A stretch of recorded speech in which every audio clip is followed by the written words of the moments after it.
एक social media पे एक तस्वीर आपकी वायरल हो रही थी जिसमें आप अस्पताल के अंदर थे और एडमिट थे। उसके बाद कई तरह के सवाल उठने लगे कि खान सर गए वहाँ पे, फिर इसके बाद अस्पताल चले गए, क्या इनको चोट लगी, क्या पुलिस ने इनकी पिटाई की? नहीं, पुलिस ने किसी भी तरह का दुर्व्यवहार नहीं किया। हम पिछले 1.5 महीना से बीमार चल रहे थे और हमने ये सोच रहे थे कि बीपीएससी की परीक्षा है, ख़त्म हो जाएगी तो दे देंगे इलाज, अपना ट्रीटमेंट ठीक से करा लेंगे यहाँ पर। इसी बीच जब सुबह सुबह बच्चों के ऊपर लाठी उठी चार्ज हो गई तो हमें लगा कि बच्चों के ऊपर नॉर्मलाइजेशन थोप दिया जाएगा, तो हम यहाँ क्लास ही ले रहे थे। 10 बजे वाला क्लास ख़त्म करके और चल दिया, क्योंकि बहुत देर तक बिना खाए पिए भी नहीं थे और लंबे समय से बीमार पड़ रहे थे। तो वहाँ हमको वोमिटिंग रुक नहीं रहा था, तो हमको लगा कि अब हमको यहाँ से हटेंगे तो फिर ये बच्चे तितर बितर हो जाएंगे, इनकी मांग कोई नहीं पूरी। तो ज़बरदस्ती वहाँ रहे, जिस वजह से थोड़ा बीमार हो गए और थोड़ा सा बीपी वाला प्रॉब्लम ज़्यादा हो गया था। तो हमें लगा कि 170-80 ये मतलब अब घर पे ट्रीट करना ठीक नहीं है, इसलिए चले गए वहाँ। सर, ये पूरा मामला जो बीपीएससी में जो इस बार हंगामा स्टार्ट हुआ, ये नॉर्मलाइजेशन का जो मामला है, ये आम लोग स्टूडेंट तो समझ रहे हैं, एस्पायरेंट जो समझ रहे हैं, लेकिन आम लोग नहीं समझ पा रहे कि मसला है क्या। थोड़ा आपसे समझना चाहेंगे। देखिए, नॉर्मलाइजेशन तब किया जाता है ना जब एक दिन आप परीक्षा नहीं ले सकते हैं या नंबर ऑफ़ स्टूडेंट बहुत ज़्यादा हैं, तो कई अलग अलग बच्चों को अलग अलग क्वेश्चन दिया जाता है। जैसे बिहार है तो आप भागलपुर में अलग क्वेश्चन दे दें, बक्सर में अलग दे दें और सीवान जिला में अलग दे दें। इससे क्या होगा कि 3 अलग अलग पेपर देंगे, आप हम ही को दीजिए वो तीनों पेपर, तो हम खुद किसी में ज़्यादा नंबर आएगा, किसी में कम आएगा। मेरा खुद का तीनों में ज़्यादा नहीं, एक जैसा नहीं आएगा। ये फार्मूला मैथ पर लागू होता है। जैसे अगर किसी को कहा जाए 5 + 5 जोड़ो तो जोड़ देगा 10, और उसे कहेंगे 20 + 10 जोड़ो तो भी बोलेगा 30, क्योंकि अगर उसे जोड़ आता है तो किसी भी तरह के जोड़ को जोड़ सकता है। लेकिन ये जीएस में लागू नहीं होता है। जैसे अगर हम किसी से कहें भारत का क्षेत्रफल बताओ तो बता देगा, कोई भी विद्यार्थी पढ़ता है। लेकिन अगर किसी दूसरे बच्चे से यही सवाल पूछा जाएगा कि तुम मंगोलिया का क्षेत्रफल बताओ, नहीं बता पाएगा। लेकिन कंप्यूटर कहेगा कि दोनों के क्वेश्चन का लेवल एक है, क्योंकि दोनों में क्षेत्रफल पूछा गया था।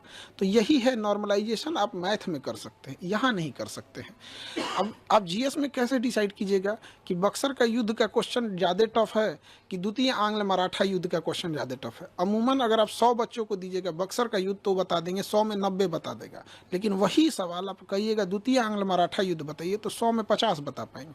तो बच्चों के साथ ये भेदभाव न हो, ये गणित में सक्सेस है। बिहार में यूपीएससी कोई राज्य नहीं लागू की है, क्यों ना यूपीपीसीएस में है ना कहीं पे, ना ही यूपीएससी ने लागू किया। यूपीपीसीएस ने आरओ में लागू करने की कोशिश किया था, बहुत ज़्यादा हंगामा हुआ, बाद में ये चीज़ें को वापस लेना पड़ गया था उन लोगों को। तो आयोग को भी समझना चाहिए, जब यूपी में नहीं हुआ तो यहाँ क्यों लागू कर रहे हैं। दूसरा, केवल 5.25 लाख बच्चे फॉर्म भरे थे, तो भी कोई औचित्य नहीं बनता है। एक होता है कि आपके पास 1 करोड़ बच्चे फॉर्म भर दिए, आप एक दिन नहीं ले सकते हैं। जैसे रेलवे में नॉर्मलाइजेशन करने का एक ही कारण है कि उनके पास नंबर ऑफ स्टूडेंट ज़्यादा है, बस ये। सिंगल शिफ्ट और ये जो एक ही पाली में एक ही क्वेश्चन पेपर वाला जो मसला है, उसके पीछे क्या रीजन है? देखिए, अब जैसे कि आयोग की ओर से कहा जा रहा है कि हम एक ही पाली में परीक्षा लेंगे। देखिए, एक ही पाली में परीक्षा लेने के बाद भी नॉर्मलाइजेशन हो सकता है। आप सिंगल पेपर लीजिएगा और अलग अलग जिले में अलग अलग क्वेश्चन दे दीजिएगा। दूसरा, एक सबसे बड़ा इसका कारण क्या है, आयोग खुद डिसाइड करता है वो किसका जवाब देगा, किसका जवाब नहीं देगा। उसे स्टूडेंट के टेंशन से कोई मतलब नहीं है। जैसे ये सितंबर में परीक्षा होने वाली थी, फिर बाढ़ वगैरह के कारण नवंबर गई, फिर दिसंबर गई। शुरुआत में एक नोटिफिकेशन जारी किया गया, पूरे अखबार में चलाया गया कि 38 जिले का क्वेश्चन अलग अलग रहेगा। ये 2 महीने से बीपीएससी के टीचर और स्टूडेंट एक मेंटल ट्रोमा से गुजर रहे हैं। पहली बार होगा 38 जिला का क्वेश्चन अलग अलग हो जाएगा। आयोग का कहना है क्या कि इससे पेपर लीक नहीं होगा। तो एक पेपर लीक एक समस्या जैसी भयावह है, वैसे ही नॉर्मलाइजेशन एक भयावह समस्या। अब हमसे कोई कहे कि आपका दाहिना आँख फोड़े कि बायां आँख फोड़े, काहे फोड़ोगे भाई? तो आप अपनी व्यवस्था सही रखिए, पेपर न लीक हो यहाँ पर। उसके बाद हुआ कि नहीं, 3 पेपर लेंगे। उसके बाद हम लोगों की मीटिंग भी बुलाई गई थी, तो उन्होंने हमें समझाया भी था कि देखिए, नॉर्मलाइजेशन की प्रक्रिया ठीक है। हम लोगों ने कहा था ये मैथ के लिए ठीक है। अब जैसे साड़ी भारतीय ड्रेस है तो महिलाओं के लिए ठीक है। अब आप ये कहिएगा कि खान सर कह रहे हैं कि साड़ी एक भारतीय ड्रेस है तो क्या हम साड़ी पहन के हम घूमेंगे? आप समझिए, ये मैथ के लिए ठीक है, आईआईटी में लगाइए, हम वो पहले से लागू है, हम कहीं उसका विरोध नहीं कर रहे हैं। लेकिन जीएस के लिए लागू नहीं है यहाँ पर। तो आयोग इसका खंडन नहीं किया और सबसे बड़ा आग में घी का काम किया। 4 दिसंबर को आयोग ने एक नोटिफिकेशन जारी किया हर एक डिस्ट्रिक्ट मजिस्ट्रेट को कि हम आपको 3 तरह का पेपर भेज रहे हैं। और यहीं से ये आग फैल गई कि आप 3 तरह का पेपर क्यों भेज रहे हैं। हम लोगों ने कहा कि आप एक नोटिफिकेशन जारी कर दीजिए कि इन 3 पेपर में से किसी एक का ही प्रयोग आप सभी जिला में करिएगा। तो आयोग ने कहा कि हम नहीं बोलेंगे, तो हम लोग को मजबूरी में जाना पड़ा और वापस वहाँ से लौटे इसी आधार पे कि आयोग ने शाम को 7 बजे 8 बजे के बीच में एक नोटिफिकेशन जारी किया कि हम एक ही यूज़ करेंगे। हमारी बात ख़त्म हो गई यहाँ पर। सीधी सी एक छोटा सा नोटिफिकेशन आप ऑफिशियली दे देते तो कभी बवाल नहीं होता।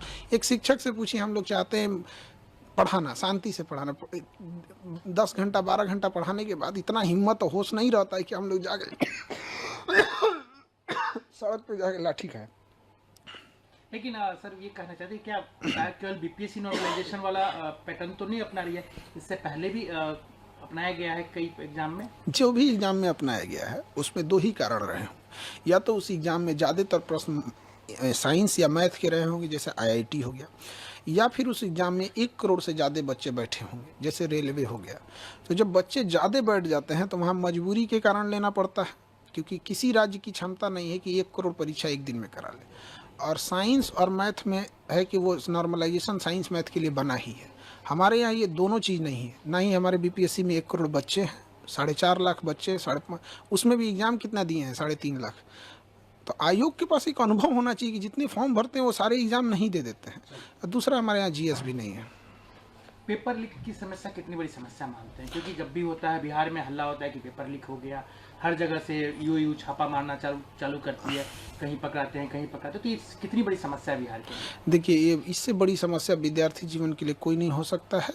इसमें सबसे ज़रूरी चीज़ क्या है कि जिस पे शक हो उस पे नार्को टेस्ट कराया जाए।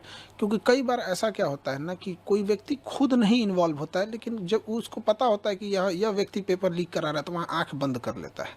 तो ये भी एक तरह का अपराध ही है। तो नार्को टेस्ट कराएं मीडिया के सामने, और इसके लिए कैपिटल पनिशमेंट, फांसी की सज़ा रखी जाए, उससे नीचे कोई सज़ा नहीं। आप खुद गए थे या छात्रों ने बुलाया था? क्योंकि आपके ऊपर एक तरह से कहिए तो ठिकरा फोड़ दिया गया आयोग की तरफ से। कुछ राजनीतिक पार्टियां ने डायरेक्ट आपका नाम ले लिया कि ये जो सर हैं ये लोग रंगा सियार हैं, यही लोग बच्चे को प्रभोग कर रहे थे।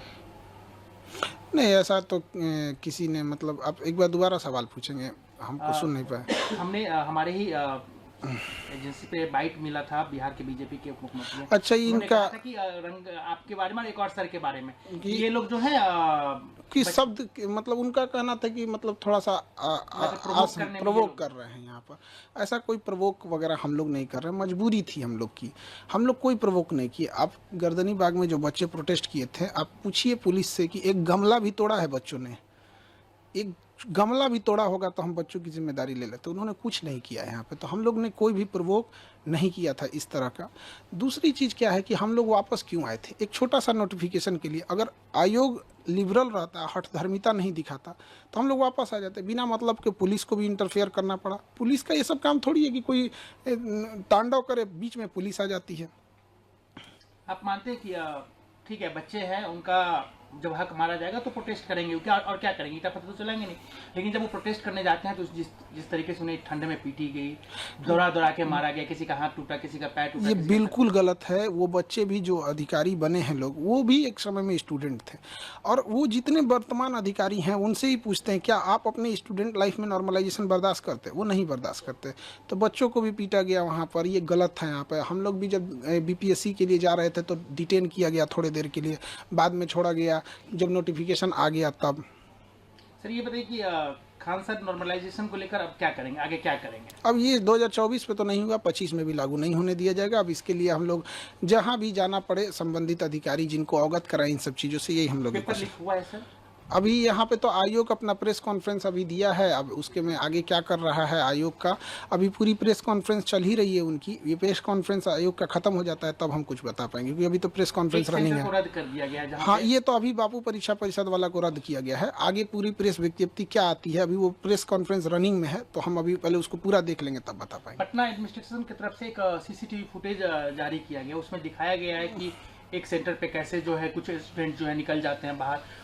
पटना पुलिस का कहना है कि यही लोग हैं जो पूरा अराजकता फैलाए हैं, आतंक फैलाए वो हैं। सीसीटीवी फुटेज पूरी तरह से जारी कर दिया जाए। हम लोग का भी यही मांग है कि पब्लिक को भी अधिकार होता है डेमोक्रेसी में। वहाँ पे अगर कोई स्टूडेंट अगर इस टाइप का, देखिए परीक्षा परिषद में स्टूडेंट तो मेरे ख्याल से इस तरह का नहीं करेंगे, लेकिन अगर वो सीसीटीवी फुटेज है वो तो जो होगा वो जांच का विषय है। वहाँ पर सीसीटीवी फुटेज पूरी पब्लिक को आ जाने दीजिए। अभी आयोग की मीटिंग, चूंकि प्रेस कॉन्फ्रेंस चल ही रहा है, खत्म हो जाएगा तो ही हम कुछ कह पाएंगे। सर लेकिन एक सवाल उठता है कि कुछ भी होता है बिहार में परीक्षा से रिलेटेड, छात्रों से रिलेटेड, तो खान सर का नाम आ जाता है। आखिर क्या रीजन है, खान सर का नाम घसीटा जाता है या जबरदस्ती आया जाता है? अब नाम के लिए क्या, हम हमारे पास सबसे ज़्यादा बच्चे हैं, हम कम फी में पढ़ाते हैं, तो ऑब्वियस बात है कि सबसे ज़्यादा चर्चा हो जाता है, यही कारण है यहाँ पर।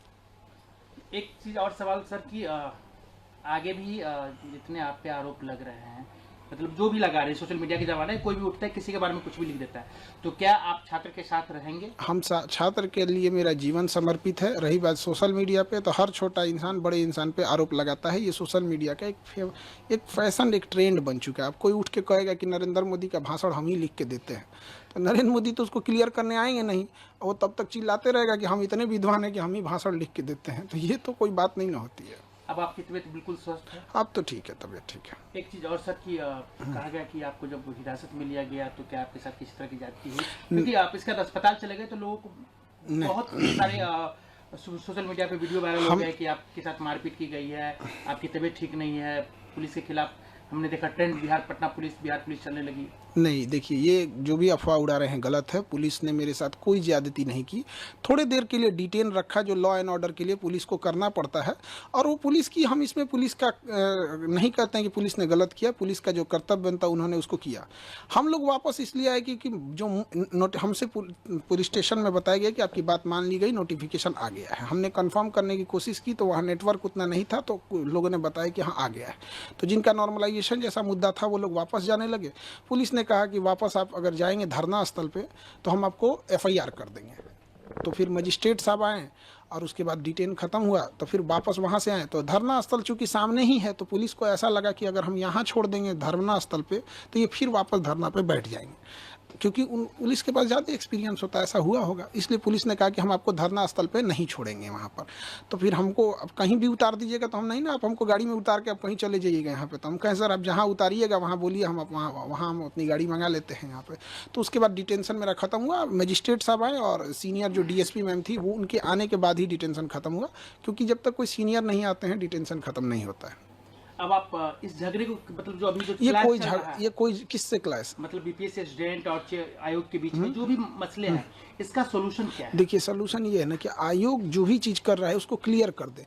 जैसे इससे पहले अतुल प्रसाद सर थे, वो मैसेज ट्वीट कर देते थे कि हम ये रिजल्ट पब्लिश करने जा रहे हैं, ये एग्ज़ाम लेने जा रहे हैं, ये करने जा रहे हैं, तो एक पब्लिश कर दे। जैसे आयोग से हमारी भी मांग है कि पीटी का रिजल्ट जो लेता है वो 15 दिन में पीटी का रिजल्ट दे दे, और रिजल्ट देने के 4 मंथ बाद वो मेंस का एग्ज़ाम ले ले। ये क्या बेवकूफ़ी है? आप 3 मंथ बाद रिजल्ट देंगे, उसमें अब बच्चे कंफ्यूज रहेंगे कि मेरा प्रीलिम हुआ है कि नहीं हुआ है, और उसके बाद आप अचानक से आके आप कहिएगा कि 15 दिन बाद मेंस है। ये नहीं है। तो इसमें लगातार सुधार की जरूरत है, सुधार करेगा। एक अंतिम सवाल, खान सर पटना वाले तो सब जानते ही हैं, आपके ही कम्युनिटी के एक ओझा सर थे, वो चुनाव लड़ने जा रहे हैं, तो क्या मतलब आपको लग रहा है कि? देखिए पढ़े लिखे लोगों को राजनीति में जाना चाहिए, और हम जितने पढ़े लिखे युवा हैं सबको जाना चाहिए। यहाँ जो जा सकता है पढ़े लिखे लोग में, तो उनका है अपना अच्छा काम करेंगे वहाँ जाके, और सबका अपना व्यक्तिगत डिसीजन होता है। और शिक्षित हैं तो शिक्षित व्यक्ति को हमेशा से कहा जाता है कि समाज में जाना चाहिए राजनीति में भी ऐसे मत आप कहा जा रहा है कि आपके बारे में भी, हालांकि हमको चुनाव ना नहीं लड़ना है। अब हम क्लियर कर देते हैं। 24 में लोग दिमाग खा लिए थे क्योंकि लोकसभा का इलेक्शन था, हम मना करते रह गए, भैया हमको पढ़ाने से फुर्सत नहीं है, ये 25 का इलेक्शन जल्दी खत्म हो कि मेरा सरदर्द खत्म हो। जिसको लगता है, जैसे लगता है राजनीति बहुत बड़का चीज़, मतलब क्या बताए जाएंगे कि नहीं जाएंगे, हम लोग जवाब दे दे के थक जाते हैं। लोग पढ़ाने से फुर्सत नहीं है हमको। नहीं सर, खान सर एक चीज़ तो आपके बारे में बार बार चर्चा आती है कि जितने भी प्रोटेस्ट होते हैं या कुछ भी होते हैं उसमें आपका नाम नहीं, मेरा नाम बस स्टूडेंट के लिए आता है। यहाँ डेली 5 प्रोटेस्ट होता है, आप मेरा नाम नहीं देखेंगे। स्टूडेंट युवाओं के बड़े स्टूडेंट, अब चाहे बड़ा हो या छोटा हो, आप हमको किसी भी में नहीं देखे होंगे। अब जैसे किसानों की समस्या है, किसान अपनी मांग रख रहा है, वहाँ आप हमको देखे हैं? हम पढ़ा रहे हैं बच्चों को, हमारे यहाँ अगर कुछ होगा तो हम बच्चों की बात रखेंगे। यहाँ पे कौन रखेगा? एक बच्चे का यहाँ तबीयत खराब हो जाता है ना, उसको बढ़िया डॉक्टर का नाम नहीं पता रहता, पूछता है सर ये दिक्कत है, कौन डॉक्टर ठीक रहेंगे? क्या लगता है वो बच्चे यहाँ आके आयोग से लड़ पाएंगे? तो हम लोग को मजबूरी में आना पड़ता है।